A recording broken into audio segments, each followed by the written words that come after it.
నవాపేట, సిద్దిపేటలోని పోతారెడ్డిపేట ఇవన్నీ కూడా 15 డిగ్రీలు నమోదయ్యాయి.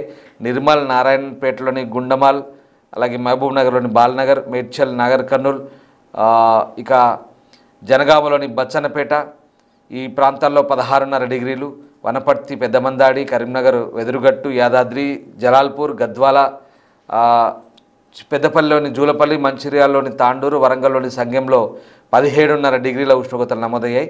ఇక హైదరాబాద్ సంగతి సరే హైదరాబాదులో చలి గజగజ వణికిస్తుంది. ఉదయం 9 వరకు కూడా పొగమంచు ప్రభావం ఉంటుంది. సిటీ పరిధిలోని శంకర్పల్లిలో అత్యల్పంగా 14.5 డిగ్రీల ఉష్ణోగ్రత నమోదైంది. మొయినాబాద్లో 15, రాజేంద్రనగర్లో 15, యూనివర్సిటీ ఆఫ్ హైదరాబాద్లో 15.3, అలాగే BHELలో 15.5, మల్కాజ్గిరిలో 15.7, కుత్బులాపూర్, గచ్చిబౌలిలో 15.9, మారేడుపల్లిలో 16 డిగ్రీల కనిష్ట ఉష్ణోగ్రతలు నమోదవుతున్నాయి. మీరు చూస్తున్నారు కదా మ్యాప్. ఆ మ్యాప్స్ అన్నీ కూడా ఆరెంజ్, ఎల్లో అలర్ట్స్ జారీ చేశారు. అవి కేవలం వర్షం వస్తేనే జారీ చేసే అలర్ట్స్ కావు, చలికి కూడా ఈ అలర్ట్స్ ఉంటాయి. సో దేశవ్యాప్తంగా కూడా ఉష్ణోగ్రతలు పడిపోతున్నాయి.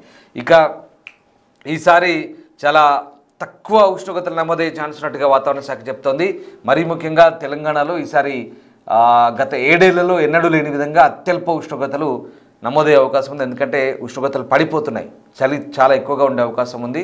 సో వాతావరణ శాఖ చెప్తున్న అంచనాల ప్రకారం అప్రమత్తంగా ఉండాలి. చలికి కూడా వృద్ధులు, పిల్లలు తట్టుకోలేరు కాబట్టి జాగ్రత్తగా ఉండమని సూచిస్తున్నారు. సో ఓవరాల్గా 2 తెలుగు రాష్ట్రాల్లో ప్రస్తుతం పరిస్థితులు ఎలా ఉన్నాయి, వాతావరణం ఎలా ఉండబోతుంది, చలి తీవ్రత ఎలా ఉండబోతుంది, పూర్తి సమాచారాన్ని మా ప్రతినిధి అంజుమా అందిస్తారు. చలికాలంలోకి ఎంటర్ అయిపోయాము. ఉదయం సమయంలో అక్కడక్కడ పొగమంచు వాతావరణం కూడా కనిపిస్తుంది. మరి ఈ ఏడాది తెలంగాణ రాష్ట్ర వ్యాప్తంగా చలి తీవ్రత ఏ విధంగా ఉండబోతోంది, ఏ జిల్లాల మీద ఎక్కువగా ప్రభావం చూపబోతుంది ఏంటి అనేది అడిగి తెలుసుకుందాము. మనతో పాటు వాతావరణ శాఖ అధికారి ధర్మరాజు గారు ఉన్నారు. ఒకసారి ఆయనతో మాట్లాడి ఈ ఏడాది చలి తీవ్రతను గురించి ఆయన మాటల్లోనే తెలుసుకుందాము. నమస్తే సార్. సార్, చలికాలం మొదలైపోయింది. ఉదయం సమయంలో అప్పుడప్పుడు పొగమంచు వాతావరణం చూస్తున్నాము, చలి గాలులు కూడా వీస్తున్నాయి. అయితే ఈ ఏడాది తెలంగాణ రాష్ట్ర వ్యాప్తంగా చలి తీవ్రత అనేది ఏ విధంగా ఉండబోతోంది? ముఖ్యంగా చూసుకున్నట్లయితే ఒక విధంగా శీతల గాలులు అనేవి రాష్ట్రంలోకి ప్రవేశించాయని చెప్పొచ్చు. గత సెప్టెంబర్ నుంచి అక్టోబర్ వరకు కూడా వర్ష తీవ్రత కొనసాగడం వల్ల ఒక విధంగా చలి అనేది కొంచెం లేట్ అయినప్పటికీ కూడా శీతల గాలులు రాష్ట్రంలోకి ఎంటర్ అవ్వడానికి లేట్ అయినప్పటికీ కూడా గత 2 రోజుల నుంచి కూడా చూసుకున్నట్లయితే ఉత్తర గాలులు, అలాగే చూసుకున్నట్లయితే నార్త్ ఈస్ట్ నుంచి కూడా గాలి అనేది రావడం అనేది కూడా చూడొచ్చు.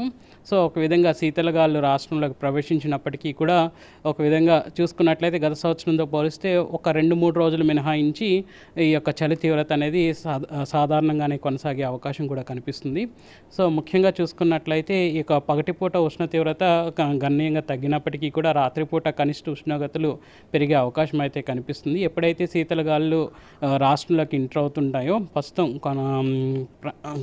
చూసుకున్నట్లయితే వాతావరణ పరిస్థితులు అన్నీ అనుకూలంగా ఉండడం వల్ల కూడా ఒక విధంగా శీతల గాలులు అనేవి వీస్తున్నప్పటికీ కూడా పగటిపూట 1-2 గంటలు మినహాయించి రోజంతా కూడా కొంచెం వేడి వాతావరణం కొనసాగినప్పటికీ కూడా రాత్రిపూట యొక్క కనిష్ట ఉష్ణోగ్రతలు కూడా సగటు కంటే కూడా పెరిగే అవకాశం కూడా కనిపిస్తుంది. మనకున్నటువంటి ఈ యొక్క అవుట్లుక్, నవంబర్ అవుట్లుక్, వాతావరణ అవుట్లుక్ కనుక చూసుకున్నట్లయితే ఈ యొక్క గరిష్ట ఉష్ణోగ్రతలు అనేవి పగటిపూటవి సగటు కంటే కూడా తగ్గే అవకాశం కనిపిస్తుంది అనేసి ఒక అంచనా వేయడం జరిగింది.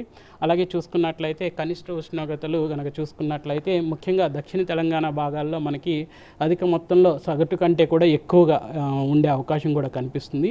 సో ఒక విధంగా చూసుకున్నట్లయితే రాత్రి యొక్క కనిష్ట ఉష్ణోగ్రతల తీవ్రత పెరిగి పగటిపూట గరిష్ట ఉష్ణోగ్రతల తీవ్రత అనేది తగ్గుముఖం పట్టే అవకాశం కూడా కనిపిస్తుంది.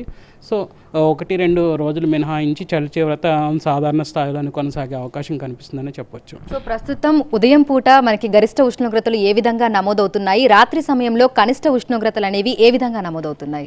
ప్రస్తుతం కనుక నిన్న నమోదైన గణాంకాలు కనుక చూసుకున్నట్లయితే ఉదయం పూట గరిష్ట ఉష్ణోగ్రతలు అనేవి అధికంగా ఖమ్మంలో మనకి 33.2 డిగ్రీల వరకు కూడా ఉష్ణ తీవ్రత అనేది కొనసాగుతుంది. ఒక విధంగా సగటున కనుక చూసుకున్నట్లయితే ఈ యొక్క గరిష్ట ఉష్ణోగ్రతలు 30 డిగ్రీల వరకు కూడా ప్రస్తుతం కొనసాగుతున్నాయి. అలాగే కనిష్ట ఉష్ణోగ్రతలు కనుక చూసుకున్నట్లయితే 14 డిగ్రీల వరకు కూడా ఈ యొక్క నగర శివారులో నమోదైన గణాంకాలు మనం చూడొచ్చు. గరిష్టంగా కనిష్ట ఉష్ణోగ్రతలు ముఖ్యంగా 18 డిగ్రీల వరకు కూడా దిండిగల్ ప్రాంతంలో మనకి నమోదవుతున్నాయి. సో ఒక విధంగా విధంగా సగటు కనుక చూసుకున్నట్లు ఈవెన్ మహబూబ్ నగర్లో కూడా 18.5 డిగ్రీల వరకు కూడా కనిష్ట ఉష్ణోగ్రతలు అనేవి కొనసాగుతున్నాయి. సో ఒక విధంగా ఈ యొక్క కనిష్ట ఉష్ణోగ్రతలు ఎప్పుడైతే మనకి 10 డిగ్రీల కంటే తక్కువగా నమోదవుతాయో అప్పుడు చిల్ ఫ్యాక్టర్ అంటే విండ్ చిల్ ఫ్యాక్టర్ అనేసి అంటుంటాము. చల్లటి తీవ్రతతో కూడినటువంటి చలిగాలి అనేది రాష్ట్రం మీదకి రావడం అనేది కూడా కనిపిస్తుంది. ఎప్పుడైతే ఈ చలి గాలి అనేది వీస్తుందో 10 డిగ్రీల కంటే తక్కువగా సగటు అంటే సగటుకి 4 డిగ్రీలు తక్కువగా ఉష్ణ తీవ్రత నమోదైనప్పుడు ఈ యొక్క విండ్ చిల్ ఫ్యాక్టర్ అనేది పెరిగి అప్పుడు చలి తీవ్రత కూడా అధికంగా నమోదవుతుంటుంది. ఒక విధంగా ఈ యొక్క ప్లేన్ ఏరియాస్ అంటే మనకి ఎత్తైన ప్రాంతాలలో కనుక చూసుకున్నట్లయితే హిల్ ఏరియాస్లో వచ్చేసరికి ఈ యొక్క wind chill factor 0 degree centigrade వరకు కూడా పడిపోయే అవకాశం కూడా కనిపిస్తుంది. సో ఒక విధంగా ఎప్పుడైతే ఈ యొక్క సగటు కంటే కూడా కనిష్ట ఉష్ణోగ్రతలు 4 డిగ్రీలు డ్రాప్ అనేది ఎప్పుడైతే కనిపిస్తుందో అప్పుడు మనకి చలి తీవ్రత పెరిగే అవకాశం కూడా కనిపిస్తుంది. అయితే తెలంగాణ రాష్ట్రంలో చూసుకుంటే ఏ జిల్లాలలో మనకి చలి తీవ్రత ఎక్కువగా ఉండే అవకాశం ఉంది అంటారు? ముఖ్యంగా చూసుకున్నట్లయితే ఇటు చలి కానీ అలాగే వేడిమి వాతావరణం కానీ ఎక్కువగా మనకి ఉత్తర తెలంగాణ జిల్లాల్లోనే అధికంగా ఉండే అవకాశం కూడా కనిపిస్తుంది. ముఖ్యంగా ఈ సంవత్సరం కనుక చూసుకున్నట్లయితే ఉత్తర తెలంగాణలో కొంచెం యొక్క కనిష్ట ఉష్ణోగ్రతలు అనేవి తగ్గినప్పటికీ కూడా సగటు కంటే ಹೆಚ್ಚిగా ఉన్నప్పటికీ కూడా గణనీయంగా ఈ యొక్క దక్షిణ తెలంగాణలోనే ఎక్కువగా కనిపించే అవకాశం కూడా కనిపిస్తుంది. సో ముఖ్యంగా ఈ యొక్క ఉత్తర తెలంగాణ భాగాల్లో ఈ యొక్క చలి తీవ్రత అధికంగా ఉండే అవకాశం కూడా కనిపిస్తుంది. అలాగే చూసుకున్నట్లయితే ఎక్కువగా ఈ యొక్క ఉత్తర తెలంగాణలోనే ఎందుకు అంటే మనకి ఎక్కువగా ఈ యొక్క వాటర్ ఫ్లోయింగ్ రివర్స్ కూడా ఎక్కువగా ఇక్కడే మనకి ఉత్తర తెలంగాణ భాగంలోనే ఇటు కృష్ణా జలాలు కానీ గోదావరి జలాలు కానీ అధికంగా ఉండడం, అలాగే గ్రీనరీ కూడా ఎక్కువగా మనకి ఇటు ఉండడం వల్ల కూడా చలి తీవ్రత కూడా ఎక్కువగా అటువైపు ఉండే అవకాశం కనిపిస్తుంది. అయితే సాధారణంగా అంటే జిల్లాలను బట్టి కూడా మనకు కనిష్ట ఉష్ణోగ్రతలు నమోదవుతూ ఉంటాయి, చలి తీవ్రత కూడా ఉంటుంది. ఇటు ఆదిలాబాద్లో చూసుకుంటే ఒక విధంగా ఉంటుంది, కరీంనగర్కి వచ్చేసరికి ఒక విధంగా ఉంటుంది, హైదరాబాద్లో వాతావరణ పరిస్థితులు అనేవి ఒక విధంగా ఉంటాయి. అయితే ఏ జిల్లాలలో సాధారణంగా చలికాలంలో మనకి కనిష్ట ఉష్ణోగ్రతలు నమోదవుతాయి, అవి ఎంత మేరకు తగ్గితే మనం ఎక్కువగా చలి తీవ్రత ఉంది లేదంటే కోల్డ్ వేవ్ ఉంది అని చెప్పుకోవచ్చు? ఎప్పుడైతే మనకి సగటు కంటే కూడా ఒక యొక్క చలి తీవ్రత అనేది సగటు కనిష్ట ఉష్ణోగ్రతల కంటే 4 డిగ్రీలు ఎప్పుడైతే ఈ యొక్క కనిష్ట ఉష్ణోగ్రతలు అనేవి తగ్గుముఖం పడతాయి అప్పుడు ఆ యొక్క ప్రాంతానికి కానీ ఆ ప్రదేశానికి కానీ చలి తీవ్రత ఎక్కువగా ఉందనేసి అంచనా వేయడం జరుగుతుంది. సర్వసాధారణంగా వేసవిలో మనం చూసుకున్నట్లయితే సగటు కంటే 5 డిగ్రీలు ఎక్కువగా ఉంటే మనం ఈ యొక్క వేసవి గాలులు అంటే ఈ యొక్క వేడితో కూడిన గాలి అనేది మనం డిక్లేర్ చేస్తుంటాం. అలాగే చలికి వచ్చేసరికి మనకి ఆ యొక్క పర్టికులర్ ప్రాంతంలో సగటుకు నమోదయ్యేటువంటి ఈ యొక్క కనిష్ట ఉష్ణోగ్రతల్ని పరిగణనలోకి తీసుకొని ఈ యొక్క కనిష్ట ఉష్ణోగ్రతలు ఎప్పుడైతే సగటు కంటే కూడా 4 డిగ్రీలు ఎప్పుడైతే డ్రాప్ అవుతాయో తక్కువగా నమోదవుతాయో అప్పుడు ఆ యొక్క ప్రాంతంలో కానీ ఆ యొక్క ప్రదేశంలో కానీ ఈ యొక్క చలితో కూడినటువంటి గాలులను హీట్ అంటే కోల్డ్ వేవ్స్ని డిక్లేర్ చేయడం అనేది జరుగుతూ ఉంటుంది.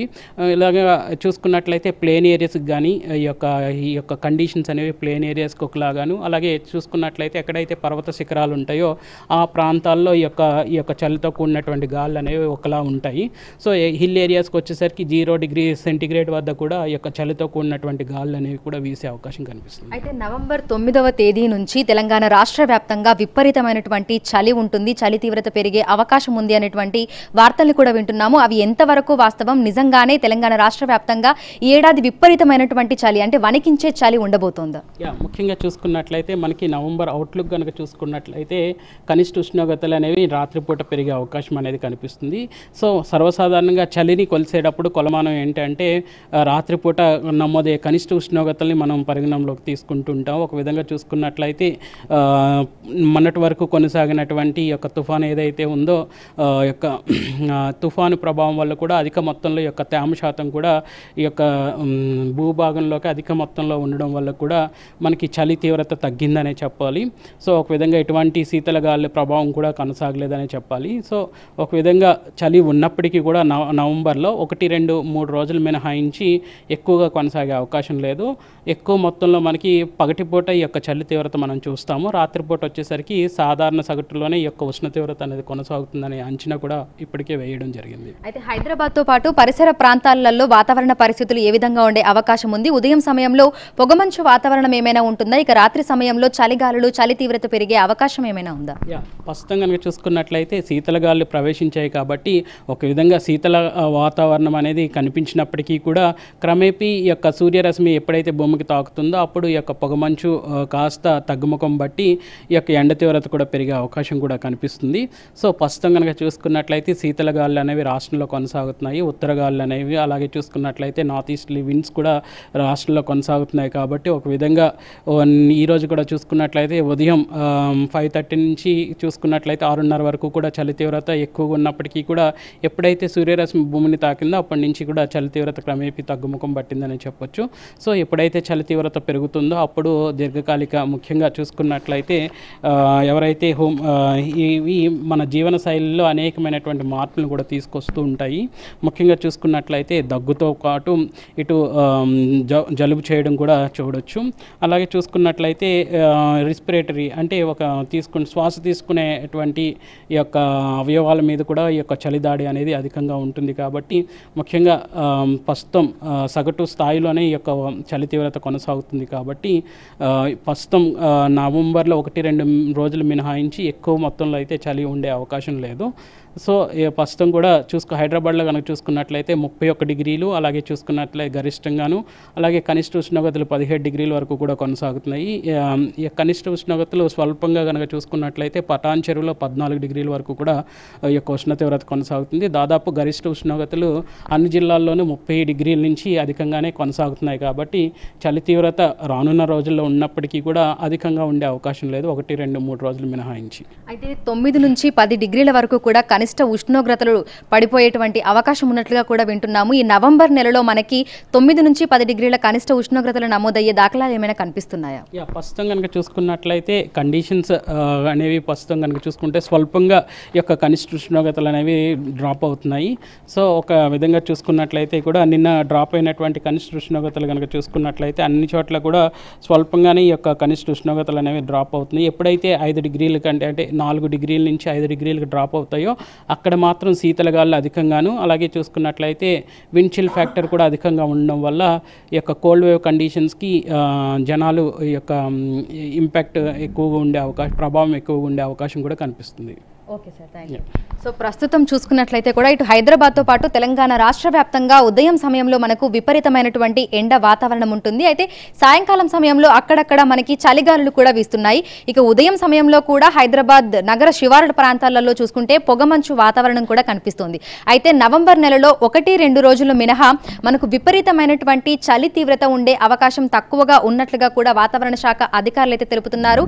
ఈ ఏడాది చలికాలంలో మనకి ఉత్తర తెలంగాణ జిల్లాల్లోనే ఎక్కువగా చలి తీవ్రత ప్రభావం అనేది అయితే ఉంటుందని హైదరాబాద్ పరిసర ప్రాంతాలలో చూసుకుంటే ప్రస్తుతం మనకి సాధారణ పరిస్థితుల్లోనే కనిష్ట ఉష్ణోగ్రతలు అనేవి రాత్రి సమయంలో నమోదవుతున్నాయని కూడా వాతావరణ శాఖ అధికారులు అయితే తెలుపుతున్నారు. మనకి జిల్లాలకు అనుగుణంగా కూడా రాత్రి సమయంలో చలి తీవ్రత, చలిగాలుల తీవ్రత కూడా ఉంటుందని నగర వ్యాప్తంగా చూసుకుంటే 17 నుంచి 18 డిగ్రీల వరకు కనిష్ట ఉష్ణోగ్రతలు రాత్రి సమయంలో నమోదవుతున్నాయని మనకి ఉండాల్సిన వాటికంటే కూడా 4-5 డిగ్రీలు తక్కువగా కనిష్ట ఉష్ణోగ్రతలు నమోదైనప్పుడు మాత్రమే మనకి కోల్డ్ వేవ్ కింద దాన్ని కన్సిడర్ చేస్తామని ప్రస్తుతం అటువంటి పరిస్థితులు తెలంగాణ రాష్ట్ర వ్యాప్తంగా కనిపించడం లేదు అని కూడా వాతావరణ శాఖ అధికారులు అయితే తెలుపుతున్నారు. ఇప్పటికే మనం చలికాలంలోకి ఎంటర్ అయిపోయాము. అయితే ఉదయం నుంచి మధ్యాహ్నం వరకు కూడా విపరీతమైనటువంటి ఎండ తీవ్రత, ఉక్కపోత వాతావరణం ఉంటుంది. 30 నుంచి 34 డిగ్రీల వరకు కూడా గరిష్ట ఉష్ణోగ్రతలు అనేవి నమోదవుతాయి.